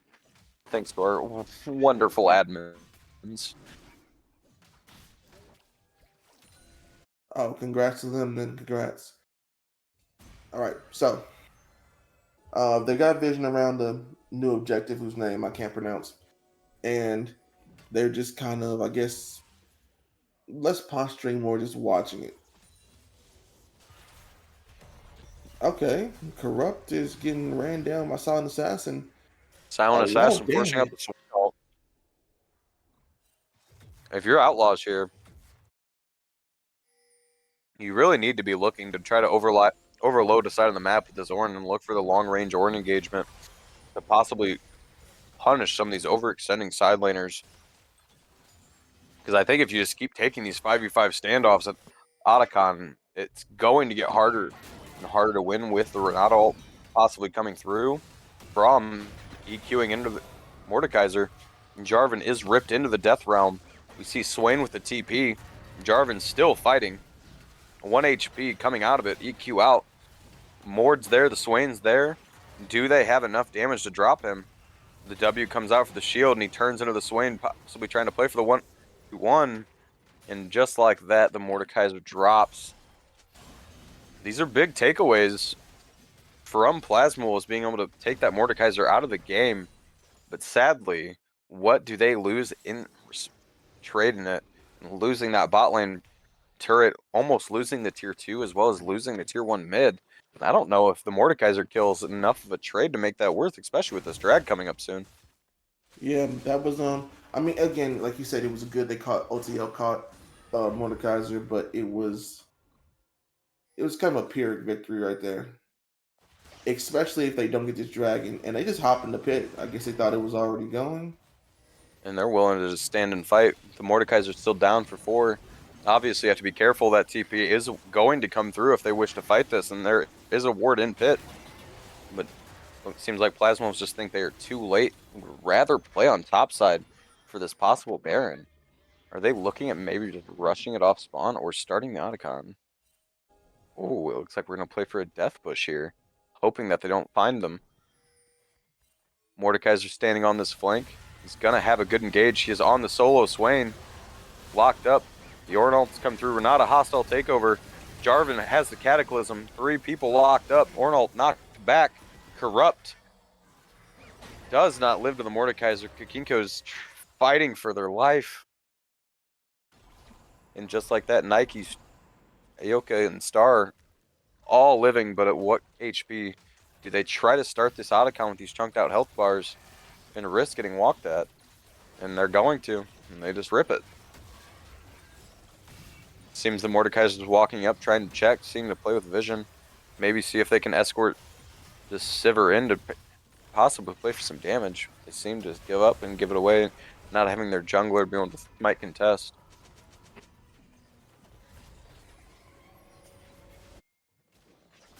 Sorry, I just realized you could not hear me again. Okay, so this is not a good thing for OTL. But what can they do here now? It's a lot of what I was saying earlier. I think they just need to keep trying to play these side waves. Obviously, you want to try to force on either this Echo or the Mordekaiser to flip some of these bounties. Echo with a 700 gold bounty on his head, Varus with a 250. Obviously, like, you guys can force onto this Mordekaiser, but Mordekaiser is going to hit the point here where someone's getting ripped into Death Realm, and unless they have every cooldown available, they're probably dead. Swain will not live in it. Jarvan's getting the point that with no MR and even the upgraded boots is not going to survive Mordekaiser in the ult. The only person that's really going to be able to tank the Mordekaiser ult is going to be your Ornn. So I think they need to start trying to force some of these fights either onto the Varus or try to find some kind of engagement where they can lock down this Echo and play for that bounty. You're not wrong. You are not wrong. Meanwhile, Solid Assassin is just kind of living up to the name here.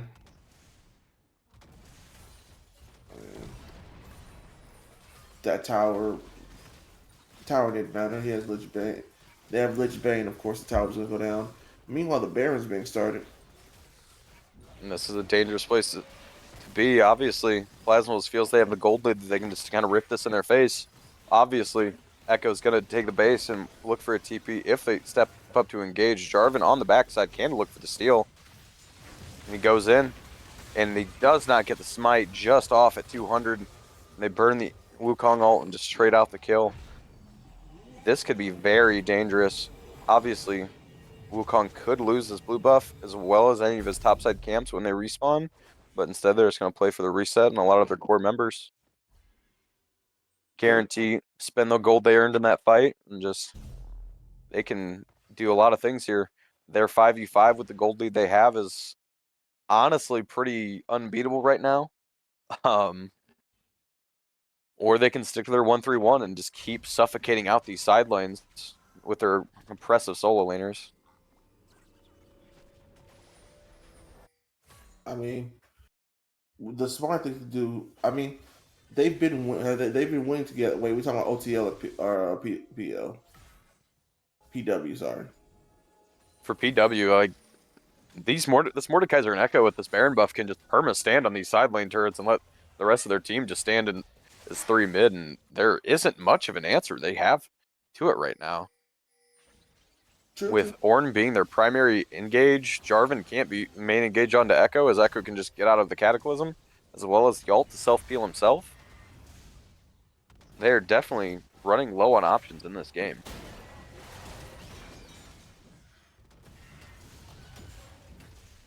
Okay. Sorry, I'm just watching this. Mordekaiser is again putting a smack down on Ornn, but does not know that Jarvan is at his blue.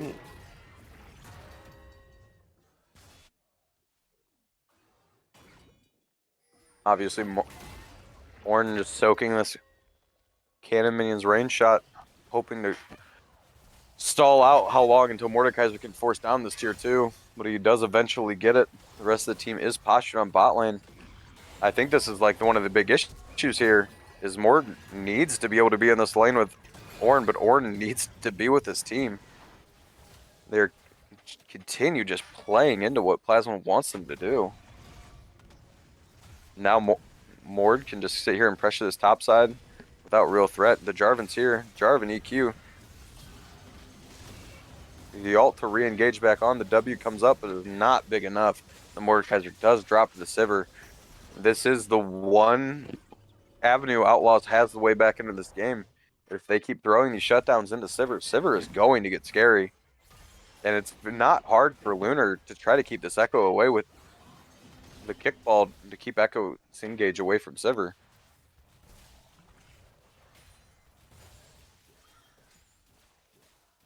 I mean, you're not wrong, but that would require. Oh, and Echo gets down Lunar. Lunar loses almost her entire health bar.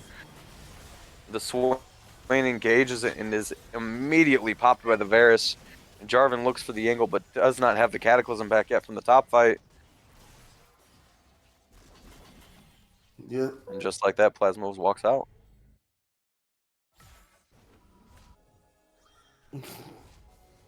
Oh man, they took almost every tower they could. They took every no, they didn't almost. They took every tower they could, and then just left. That is hilarious. Okay, so you always take the win conditions for OTL right now. I think if they're going to come back and win this game, you need to get at least one of these important shutdowns into your Sivir. Play for her to get to that 3-item spike. Right now, sitting on the 500 gold. Still a ways off from that 3rd item. But without it, I don't know a world you can kill this Mordekaiser unless he's just solo in La La Land by himself. This Echo's a problem at 903. The 10-stack Darksteel, whether he commits into getting that full Void Staff or he decides to upgrade to the Magi's. The Magi's. I'm not gonna But lie. this is Sivir's world, and that team is living in it. If you pick the Magi's, that's ego. I don't care what anybody says. I mean, he's 903. I think he gets to ego whatever he wants. No. Because you know the curse of Magi's and Magi's. As soon as you get it, you never get stacks. So That could be a worry. Yeah, so let's not put that on him right now. You know. We've got Baron 1 minute, Elder in 3. Plasma Wolves obviously trying to play off this top wave pressure and controlling the vision on this blue quadrant to try to choke Outlaws of being able to contest this Baron. Plasma honestly doesn't even need to try to start this Baron. They can really just look to play in this blue side as long as they keep enemy vision out of it. Eventually, Outlaws has to walk in here and contest this vision.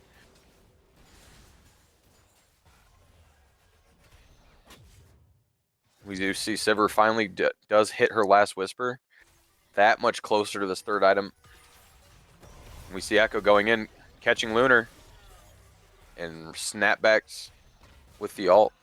Corrupt trying to play forward with this Rylai's, seeing if he can catch some Swain. Swain flashing forward, then the grasp. Renata ult comes through. Ornn ult from the back. Silent Assassin is one shot, trading over into the Sivir, the Milieu ult. Star drops Nike. Still trying to kite out the Ornn knockup. Neptune is in Death Realm, but cannot get anything out of it. He is in a bit of no man's land with Ornn behind him. This may be Mordekaiser dropping. This might be the fight Outlaws needed. And that is just going to be an Outlaws Baron. Wow. The turnaround off that fight. That's insane. Also, I guess Plasma Wolves get absolutely caster cursed. We talked about Sivir needing shutdowns, and magically, poof, Sivir getting the shutdowns. Yeah, I was gonna say you got what you wanted, and it looks like Sivir got the gold. Yeah. So. And this is a very dangerous spot for Plasmos to be in. Originally so far in the driver's seat, but now you're seeing Sivir not only finish that 3rd item, but already like halfway to the next. And they're going to have Baron up and active for a majority of the lead up to this Elder, if not for Elder. And that next fight could make this very hard. Because if this team gets Elder, your gold lead does stop mattering a little bit, just because I don't need to wallet slap you anymore. I just need to wallet slap you to about 15% HP, and the game says you don't get to play it anymore. That is true. That is true. Don't need to put all that effort in there. Also, like we said, Magi stacks now at 5. Called it. Called it. Okay, so if they do that like 2 more times, I think they can win the game. I don't know if they even need to. That was a big gold swing. Don't get me wrong, plasma wolves are still up, but looking at our scoreboard now, they shrunk what was probably a 7 to 6, if not 8,000 gold lead down to just 3 in one fight. And being able to also take away the Baron leaves a lot to wonder of how they're going to try to close this game out. Even if they don't shrink this gold lead completely, you're buying more and more time for the Sivir to scale. More time for the Sivir to scale. Sivir is 5-1. If we can flick back to the items real quick, then I could say finish the rest of my sentence. But we haven't yet, so I can't. You are finish the being sentence. There we go. walled. Yep. Let's see. The Ornalt comes through, and Mordekaiser looks to be the target. The backline, Silent Assassin does peel back to the W. The hostile takeover. Neptune is in the backline. Cannot tell who's in Death Realm, but Kukino just massacres the Mordekaiser in a front-to-back fight. This is Sivir's playground with a triple kill. Nike fighting for her life, but the Quadra over the Sivir. And they have a couple options here. Do they play for the Elder? Do they play for the Wave? It looks like they're going to play for the Elder. Sivir scoring the ace, and this is exactly what Outlaws needed. Yeah, this complete turnaround. Complete turnaround there.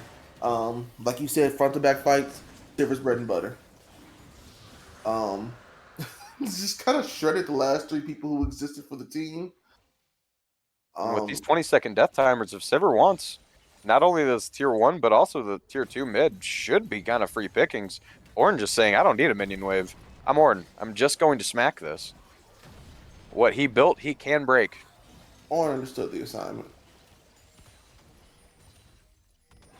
Let's see if they get this tier 2. We do see these respawns coming through. Renato Wukong sprinting down the mid lane, with the Sivir choosing to back up and play for this item reset. I don't know what Sivir's going to go on this last item, whether she's going to tech into the GA and just say, hey, if I get caught one time, it's fine. We just peel back and play for the respawn. Or if she's going to say full throttle forward, going into either something like the Essence Reaver or the BT, actually. Trying to survive some of this Varus poker, reset her HP a little bit if she gets dove by this Echo, is another strong option. See if it's the best one though. Okay, Jarvan's going Jarvan going in with Ornalt over top. Nike's caught in Cataclysm. No ult, no flash. Just like that, Renata cannot save him. Renata dead. Double kill to the Ornn. Silent Assassin playing on a flank here, but I don't know if it's a little too late. What damage has been done. Corrupt with the flash forward. Needs to be careful. That's an important cooldown, but Sivir just does get to free hit this mid lane. And a lot of this team's wave clear is dead currently. The only thing it can play for is this Echo Q. But this Ornn is just munching. Can Echo find corner into the Sivir? Careful, the Elder is still burning. Neptune dropping dangerously low. That's one Nexus turret down. They do not have much of a wave, but the Void Grub spawns will stall it out. Believe this. Neptune does rip Swain into the ult, burns the flash. Swain has no ult to fight this. Silent Assassin goes in, but snaps back. Neptune does get the kill, but Sivir is still full HP with Milio. Ornn can just kite back and play for campfire healing. I cannot believe this. Listen. Ornalt is up if they choose to try to turn on this. Jarvan does not walking, so I don't think they're looking. No, doesn't look like they're going to turn. They've got 15 seconds on Baron. I think I almost got the lunar pause. I think that Plasma Wolves is going to try to force this down as quickly as possible. Yeah. Your Plasma Wolves, your only way to kind of stall out this game now against the Sivir bombardment is to rip this Baron, but you do have to be careful. Jarvan can just kind of suicide engage on this just to try to stop your recalls with Sivir rotating.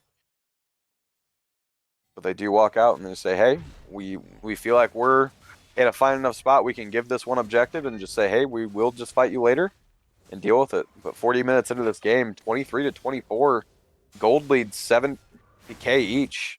A lot of these champs are hitting their final items. Gold lead's gonna very soonly not matter. Yeah, unfortunately, that's true. It's about to just turn into who. It's about to be a skill matchup in a few moments.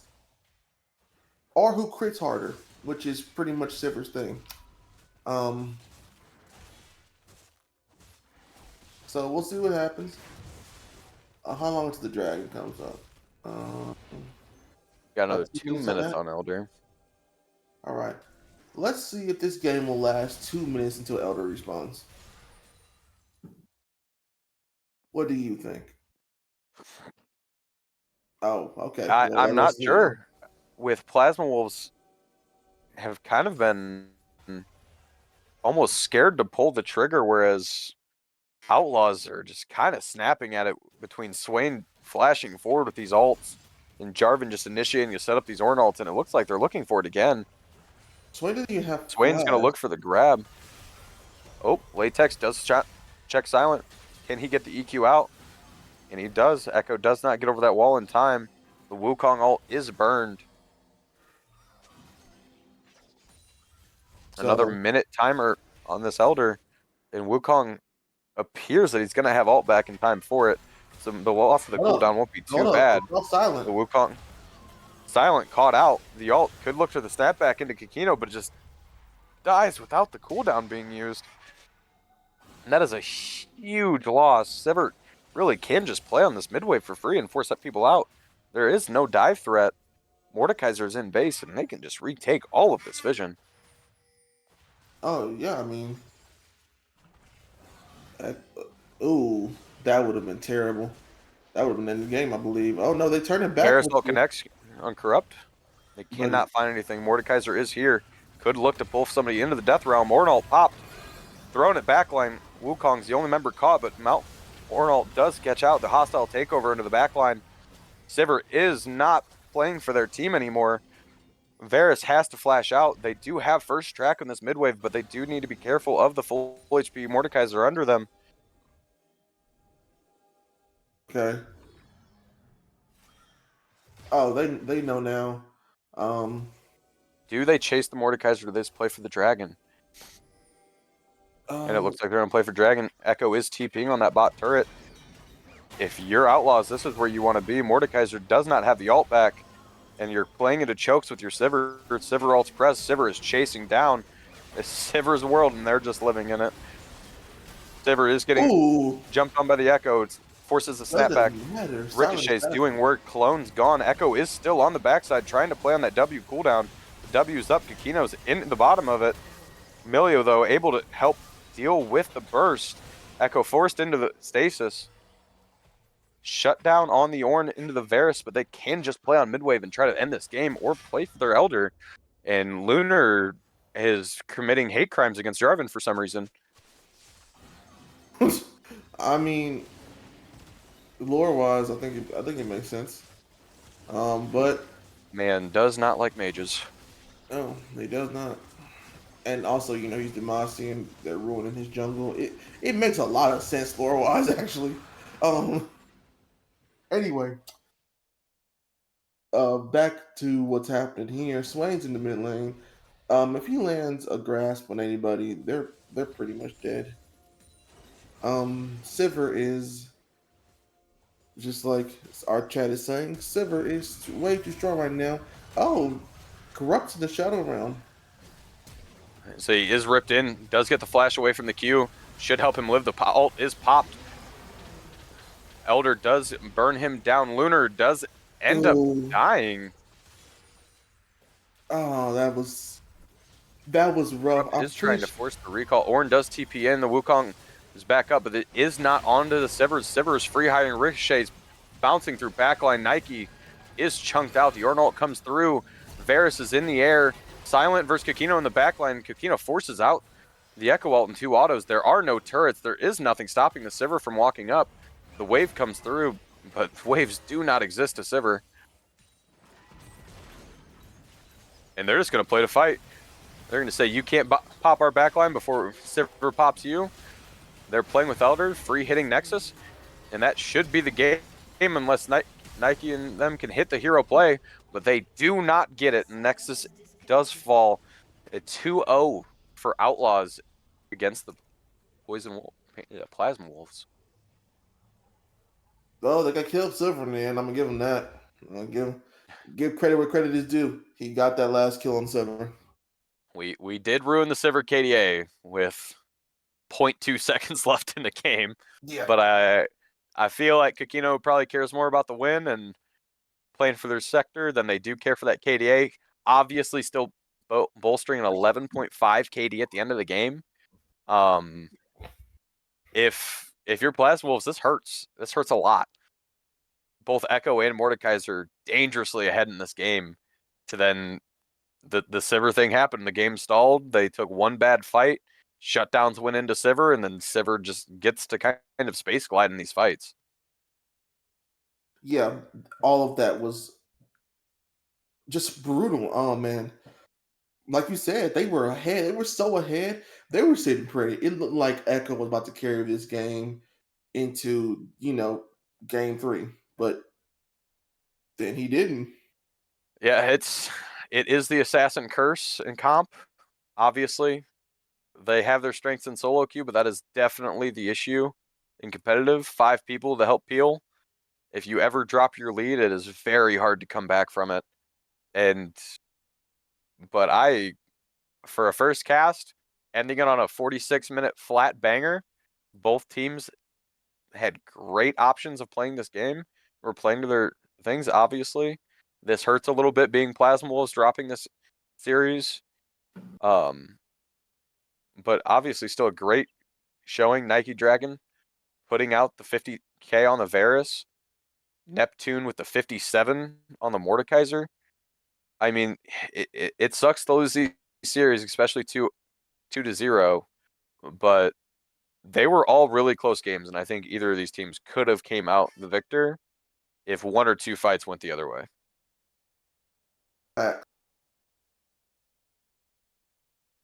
Facts. I mean, listen, everybody played great. Like, but it just came down to I mean, Sever just was phenomenal there. I don't think I mean they set up a we're gonna fight you team against a person who loves to fight, front to back.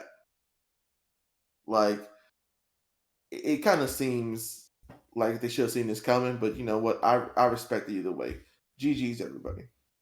Yeah, definitely. I think this is a series, obviously. It sucks for Plasma Wolves losing the way they did, but there's definitely a ton to hang their hat on. Obviously, got to give props out to Kokino.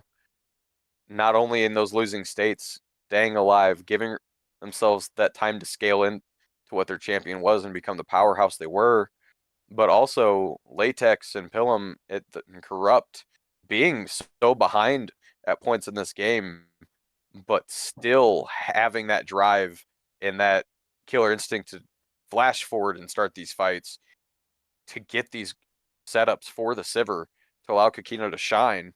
Lunar not getting caught in these late games by a very dangerous Echo that can just pop you into oblivion if you aren't smart with your cooldowns.